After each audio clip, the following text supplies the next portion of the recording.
Video po yan.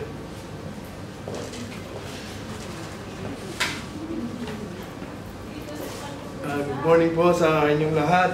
Dito po tayo ngayon sa GMI Sunday Service at pangsimulan po yung ating short exhortation about the Word of God. Yan, particularly ang topic namin is about the songs that gagamitin namin. Kung ano yung mga verse na nandun kapanood dun sa kanta. Bali, yun po yung aming mapagbubulay-bulayan at si-share po sa bawat isa. You know that sharing is caring. Bago yung lahat po, let's pray. Regard sa kang Lord na nasama sa kukbang ito sa mga kalakasan at ang pangatawan sa nabinigay mo ng Lord, sa iyo namin binibigay ang kapulihan sa mga ito. At salamat sa iyong salita na nakapaloob sa aming mga awitin, Lord. At mga po maging gabay ito upang mag-ilaw at inspirasyon sa bawat isa. Lord, patuloy ka namin pinasasalamatan, tinadakila at tinataas sa pangalan ni Jesus. Amen. Amen. Hindi na po tayo, short exhortation nga po, di ba? So, yung pong kanta po ay I Am Free. Kinanta po ni Ross Parsley. Yung pong Parsley, alam niyo na kung ano yung parsley, hindi pa yung nilalaw yun. Pero, yung particularly ko, yung aking, nag-highlight ko po dun sa awitin, yung I Am Free. Saan pa nang galing yung I Am Free na yan? So, no, si short tayo bro. So, gusto ko ibigay yung Romans 6:16. Sabi po dito, 6 verse 20. For when you were the slave of sin, you were not controlled by righteousness. What fruit did you have in those things of which you are now ashamed? For the end of those things is death. But now, having been freed from sin, and having become slaves of God, you have your fruit to holiness, and at the end is everlasting life. At ito po yung kalimitan natin yung sinasabing verse pag nag-evangelize po tayo. For the wages of sin is death, but the gift of God is eternal life in Jesus Christ our Lord. Amen. So, napakaganda po nung nabigyan tayo ng freedom dahil napalaya na tayo. Nawala sa atin yung death, spiritual death, at nagkaroon tayo ng everlasting life through Christ. At meron pa pong isang verse na binabanggit dun sa if there's the Spirit of the Lord, there is freedom. Sabi po dito sa 2 Corinthians 3:16, but when someone changes and follows the Lord, that covering is taken away. The Lord is the Spirit, and where the Spirit of the Lord is, there is freedom. Tayo pa na naging balayan kung tinanggap natin si Jesus Christ, nagkaroon tayo ng kalayaan.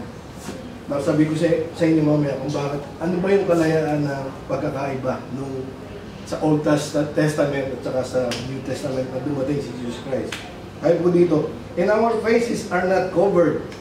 We are show the Lord's glory, and we are being changed to be like Him. This change in us, bring us more and more glory which comes from the Lord, who is the Spirit. Yung palang Spirit na binigay sa atin ni Jesus Christ, yan ang magbabago sa atin. At magiging, kung magbabago yung magsashine as glory, from glory to glory. Kaya nga po sabi nga natin, yung pagbabago ay hindi manggagaling sa ating sarili. Manggagaling po yan sa Spirit na binigay sa atin. Kaya sabi nga po sa Galatians 5:22-23, diba, yung fruit of the Holy Spirit, yan po yung magpapalaya sa atin sa law, sinasabi ni Moses. Kasi kung yung love, which is the summary of the Ten Commandments, God the love, God love our God and love your neighbor. Ano na po yun, yung kasama rin yung Ten Commandments. So, yan po yung freedom na binibigay sa atin. Kung nasa atin yung Spirit ni Lord, yung law ay makakasunod tayo. Amen. At sabi ko, yung sinasabi kong, nung time po kasi ni Moses, si Moses po naglalagay ng cover sa kanyang mukha para i-cover yung mukha niya, kasi po parang nag-order sa kanya si Lord. The glory was disappearing, and Moses did not want them to see it end. But their minds were closed, and even today, when those people read the writings of the Old Agreement, which is the Old Testament, that same covering hides the meaning. That covering has not been removed from them. It is taken away only through Christ. Nung dumating po si Jesus Christ, na ma-receive natin yung Holy Spirit, napakadali pong i-interpret ng mga law at saka yung mga sinasabi sa Bible. Kasi siya yung ibibigay sa atin ng understanding at saka wisdom. The Lord is the Spirit, and where the Spirit of the Lord, there is freedom. Yan po yung mapasok ng freedom. At kung maalala nyo, yung sinabi ni Jesus Christ dun sa John 11, which is nung time na namatay si Lazarus, which is ang kanyang kaibigan na sinasabi, kapatid ni Martha at saka ni Mary. At nang nangyari po, namatay si Lazarus. Pero umiyak po siya, yung pinakamaiksing verse sa Bible, pinatandaan niya. Tapos pagkatapos po nung sinabi niya, sabi po niya doon, sabi niya, Lazarus, come out. Sabi po, and who had died come out, bound hand and foot with grave clothes, with his face wrapped with a cloth. At sabi ni Jesus, free him and let him go. So, yung freedom na yun, kung nasa atin na si Jesus Christ, binuhay na tayong muli, nagkaroon tayo ng, kasi nga born again, di ba? Yung spiritual natin, muli niyang binuhay.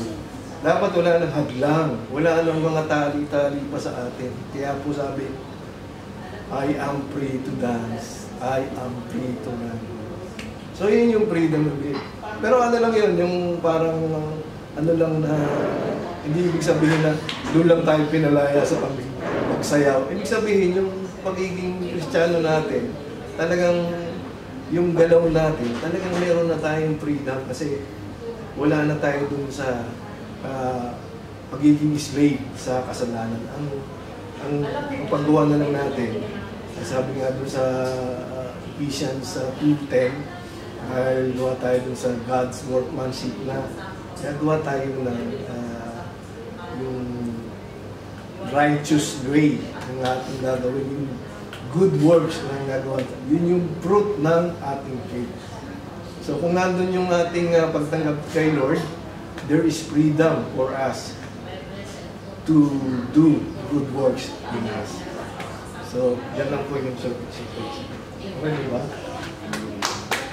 Maraming salamat po. Let us close by prayer. Lord, salamat po sa umagang ito, Lord. Ang sabihin at binigyan mo kami ng freedom, Lord, sa iyong mga salita, Lord. At binigyan mo kami ng laya sa kasalanan, Lord. Salamat sa iyong dugo na umagas para sa amin. At kami iyong pinalaya dito sa kamatayan, Lord, at muli mo kami binuhay. At tulungan mo kami, Lord, sa aming pagbabago na hindi namin kaya na kami lang ang gagawa nito.